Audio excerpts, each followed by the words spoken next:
Megan Hayes and welcome back to my channel. So disclaimer again guys, I'm not affiliated with any agencies. Everything that I will talk about here is based on my research and experience. So let's start. So for today's vlog, I will discuss about the step-by-step process of applying for a skills assessment with Anmac, or the Australian Nursing and Midwifery Accreditation Council. So Anmac is authorized by the Department of Home Affairs to assess skills and qualifications of nurses and midwives who are seeking Australian migration through the Australian government's General Skilled Migration Program. So this is only applicable to those registered nurses who are APRA registered as well and are seeking to apply for permanent residency to Australia. Once you're registered with APRA, you can actually start to apply for your skills assessment. But what I did before was, while I'm actually applying for APRA registration, I'm also looking for the requirements needed for Anmac. So at the same time, I'm saving time as well as making sure that I'm ready to apply for it once I got the registration. So I think that's a good idea as well. Okay, so now let's start to the step-by-step process of how I did it. So of course, first, you need to go to the Anmac website, which is www.anmac.org.au. So it's actually written there. And then you will need to register there. So you need to go to menu, then click Skilled Migration Services, and you need to choose Modified Skills Assessment. And at the bottom, you need to scroll down and you need to click Start Your Modified Skills Assessment. So you need to register your account. You just need to put your details in and then verify your email. There are actually 3 types of skills assessment, but we only need to do the Modified Skills Assessment as we are already registered with APRA. So you can open the checklist there that you need and for you to be able to prepare for it. So step 2, of course, is to gather all the required documentations that's in the checklist. So of course, the first thing that you need to prepare is the proof of identity. So they actually don't need any certified true copies. They need a colored copy. So you make sure you follow that because they won't accept it. So colored passport bio page. And then the second one is a recent passport photo. So you need to upload it using a JPEG or PNG format. Next will be the change of name document if it's applicable with you, for example, a marriage certificate. And then you need to submit your qualifications, such as the graduate certificate from all the qualifications that led you to Australian registration. So I actually uploaded all my nursing diploma, my nursing TOR, my PRC license, my OSCE result, my NCLEX result, because those led me to register. So I actually uploaded. So I think it worked fine. So we need to make sure that's all in PDF. So everything that connects to your registration back home and your registration here in Australia, if you actually did conversions, of course, you need to submit your certificate from the school. So yeah, that's step 2. Step 3, you need to make sure you're ready with your professional reference. This is actually the most trickiest part of the application because you actually need to make sure you have it upon application. So if you're actually worked overseas and you want to claim points for that experience, if it's more than 3 years, then you actually need to make a professional reference. So there's actually a format to be followed. So it's attached there in the description box below. So you just need to follow that and let your head nurse or your head supervisor to sign it. So it's better if it's an RN as well as written there. And then it should be within the last 10 years. So they don't accept any professional reference with more than 10 years of experience. So actually, I just applied for my Saudi experience because my Philippine experience, it's already past 10 years, so they didn't review it anymore. So this is really tricky, and you need to make sure that when you do your professional reference, you make sure you put the right ANSCO code.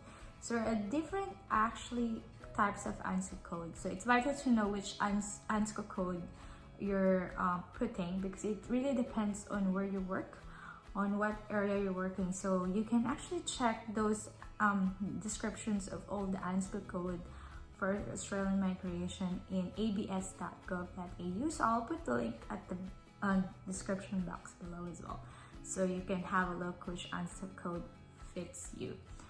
And then from there you can just make your own personal reference, let them sign it for you, and then you can upload it to the portal once you're about to submit. So now, since you're ready to apply for your skills assessment, we'll move to step 3. So you need to go to the website of Anmac. So from then you can now start logging in. So once you're logged in, you need to actually click the submit your application. So in the portal, it's actually just simple. So there's just one button in the middle of the screen, and you just need to click that. And so once you're done filling up the online form, you just need to click submit at the bottom of the page, and then it will lead you to the payment form. So you'll just need to fill up all your details for payment, and you need to pay 340 Australian dollars. Just a few information as well. Since you already fill up the form, you can see that there's an agent declaration details. So if you're using an agent for your skills assessment, they actually need to fill those in.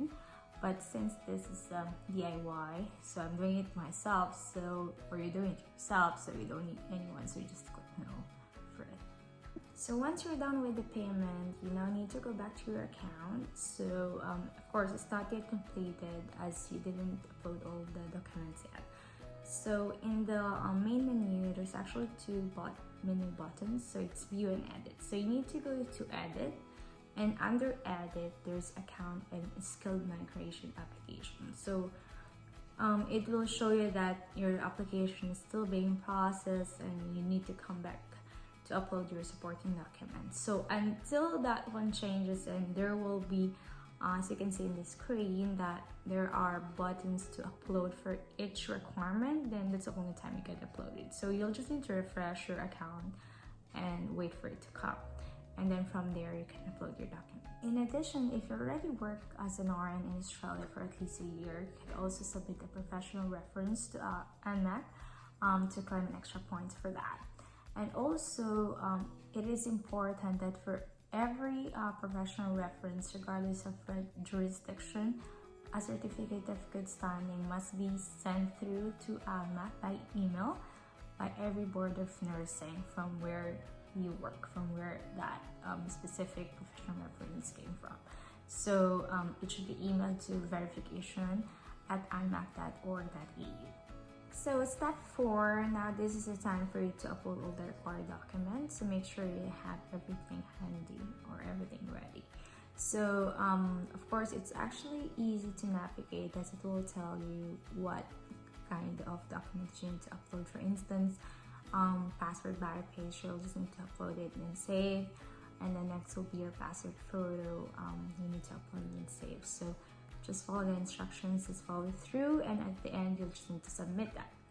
And then your application status will change to online applications completed. So you'll just need to wait for the result. And now we'll go to step 5. So now that you're done uploading all the required documents in your account, so step 5 will be making sure that your certificate of good standing, or COGS, from the Board of Nursing is on the way to Anmac. So Anmac won't review all your documents unless they receive your COGS. So make sure that's done. Also take note that the process will take about 6 to 7 weeks as of the moment. It was only 5 weeks before, but mine only took about 3 weeks, which is shorter. So make sure that you have all the required documents handy or ready with you while doing your APA registration, so it's easier for you to get the skills assessment as soon as possible.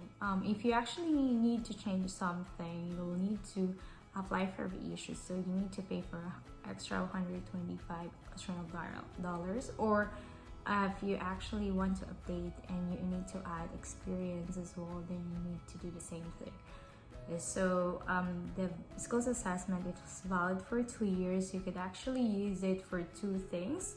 So the main reason that you can use it is for your skilled migration. So if you're applying for a permanent residency and you want to apply for visas such as 189, 190, 186, You can actually apply for EOI even if you just applied for skills assessment. You just need to put on your receipt and just update it once you've had your result.